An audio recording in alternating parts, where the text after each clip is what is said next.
ओम नमः शिवाय। शिवजी सदा सहाय। ओम नमः शिवाय।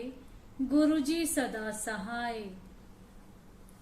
पार्वती की तपस्या, एक व्याघ्र पर उनकी कृपा, ब्रह्मा जी का उनके पास आना, देवी के साथ उनका वार्तालाप, देवी के द्वारा काली त्वचा का त्याग और उससे कृष्ण वर्णा कुमारी कन्या के रूप में उत्पन्न हुई कौशिकी के द्वारा शुंभ निशुंभ का वध। वायुदेव कहते हैं, महर्षियों, तदंतर पतिव्रता माता पार्वती पति की परिक्रमा करके उनके वियोग से होने वाले दुख को किसी तरह रोककर हिमालय पर्वत पर चली गईं। उन्होंने पहले सखियों के साथ जिस स्थान पर तप किया था उस स्थान से उनका प्रेम हो गया था, अतः फिर उसी को उन्होंने तपस्या के लिए चुना। तदंतर माता पिता के घर जा उनका दर्शन और प्रणाम करके उन्हें सब समाचार बताकर उनकी आज्ञा ले उन्होंने सारी आभूषण उतार दिए और फिर तपोवन में जा स्नान के पश्चात तपस्वी का परम पावन वेश धारण करके अत्यंत तीव्र एवं परम दुष्कर तपस्या करने का संकल्प किया। वे मन ही मन सदा पति के चरणाविंदों का चिंतन करती हुई किसी क्षणिक लिंग में उन्हीं का ध्यान करके पूजन की बाह विधि के अनुसार जंगल के फल फूल आदि उपकरणों द्वारा 3 समय उनका पूजन करती थी।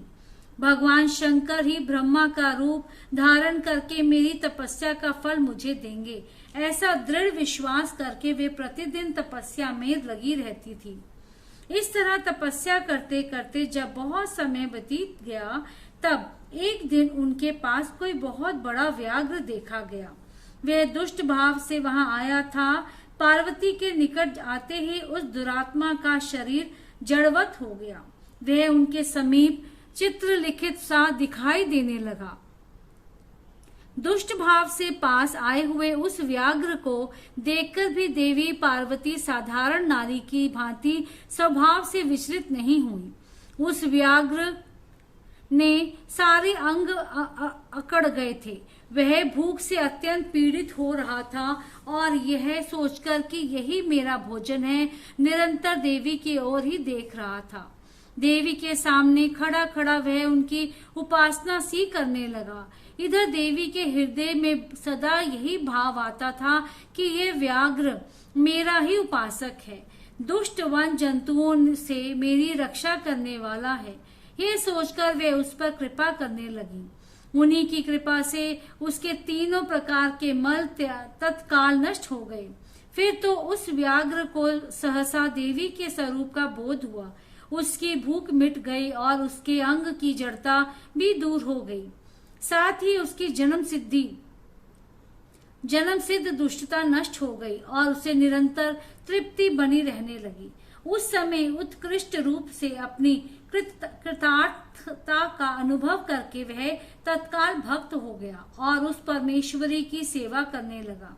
अब वह अन्य दुष्ट जंतुओं को खदेड़ता हुआ तपोवन में विचरने लगा। इधर देवी की तपस्या बढ़ी और तीव्र से तीव्रतर होती गई। देवता शुंभ और आदि दैत्यों के दुराग्रह से दुखी हो ब्रह्मा जी की शरण में गए। उन्होंने शत्रु पीड़ जनित अपने दुख को उनसे निवेदन किया। शुंभ और निशुंभ वरदान पाने के घमंड से देवताओं को जैसे जैसे दुख देते थे, वह सब सुनकर ब्रह्मा जी को उन पर बड़ी दया आती थी। उन्होंने दैत्य वध के लिए भगवान शंकर के साथ हुई बातचीत का स्मरण करके देवताओं के साथ देवी के तपोवन को प्रस्थान किया। वहां सुरश्रेष्ठ ब्रह्मा ने उत्तम तप में परिनिष्ठित परमेश्वरी पार्वती को देखा। वे संपूर्ण जगत की प्रतिष्ठा सी जान पड़ती थी। अपने श्री हरि के साथ तथा रुद्रदेव के भी जन्मदाता पिता महामहेश्वर की भार्या आर्या जगन माता गिरजानंदिनी पार्वती को ब्रह्मा जी ने प्रणाम किया। देवगणों के साथ ब्रह्मा जी को आया देख देवी ने उनके योग्य अर्घ देकर स्वागत आदि के द्वारा उनका सत्कार किया। बदले में उनका भी सत्कार और अभिनंदन करके ब्रह्मा जी अनजान की भांति देवी की तपस्या का कारण पूछने लगी। ब्रह्मा जी बोले, देवी, इस तीव्र तपस्या के द्वारा आप यहाँ किस अभीष्ट मनोरथ की सिद्धि करना चाहती हैं? तपस्या के संपूर्ण फलों की सिद्धि तो आपके ही अधीन है। जो समस्त लोकों के स्वामी हैं, उन्हीं परमेश्वर को पति के रूप में पाकर आपने तपस्या का संपूर्ण फल प्राप्त कर लिया है, अथवा ये सारा ही क्रियाकलाप आपका लीला विलास है। परंतु आश्चर्य की बात तो यह है कि आप इतने दिनों से महादेव जी के विरह का कष्ट कैसे सह रही हैं? देवी ने कहा, ब्रह्म ने जब सृष्टि के आदि काल में महादेव जी ने आपकी उत्पत्ति सुनी जाती है, तब समस्त प्रजाओं में प्रथम होने के कारण आप मेरे ज्येष्ठ पुत्र होते हैं। फिर जब प्रजा की वृद्धि के लिए आपके ललाट से भगवान शिव का प्रादुर्भाव हुआ, तब आप मेरे पिता के पिता, पति के पिता और मेरे ससुर होने के कारण गुरुजनों की कोटि में आ जाते हैं। और जब मैं ये सोचती हूँ कि स्वयं मेरे पिता गिरिराज हिमालय आपके पुत्र हैं, तब आप मेरे साक्षात पितामह लगते हैं। लोक पितामह, इस तरह आप लोक यात्रा के विधाता हैं। अंतःपुर में पति के साथ जो वृतांत घटित हुआ है, उसे मैं आपके सामने कैसे कह सकूंगी? अतः यहाँ बहुत कहने से क्या लाभ? मेरे शरीर में जो यह कालापन है, इसे सात्विक विधि से त्याग कर मैं गौर वर्ण होना चाहती हूँ। ब्रह्मा जी बोले, देवी, इतने ही प्रयोजन के लिए आपने ऐसा कठोर तप क्यों किया? क्या इसके लिए आपकी इच्छा मात्र ही प्राप्त नहीं थी, अथवा ये आपकी एक लीला ही है? जगन माता, आपकी लीला भी लोकहित के लिए ही होती है। अतः आप इसके द्वारा मेरे एक अभीष्ट फल की सिद्धि कीजिए। निशुंभ और शुंभ नामक दो दैत्य हैं, उनको मैंने वर दे रखा है। इससे उनका घमंड बहुत बढ़ गया है और वे देवताओं को सता रहे हैं। उन दोनों को आपके ही हाथ से मारे जाने का वरदान प्राप्त हुआ है। अतः अब विलंब करने से कोई लाभ नहीं। आप क्षण भर के लिए सुस्थिर हो जाइए। आपके द्वारा जो शक्ति रची या छोड़ी जाएगी, वही उन दोनों के लिए मृत्यु हो जाएगी। ब्रह्मा जी के इस प्रकार प्रार्थना करने पर गिरिजा कुमारी देवी पार्वती सहसा अपने काली त्वचा के आवरण को उतारकर गौर वर्ण की हो गई।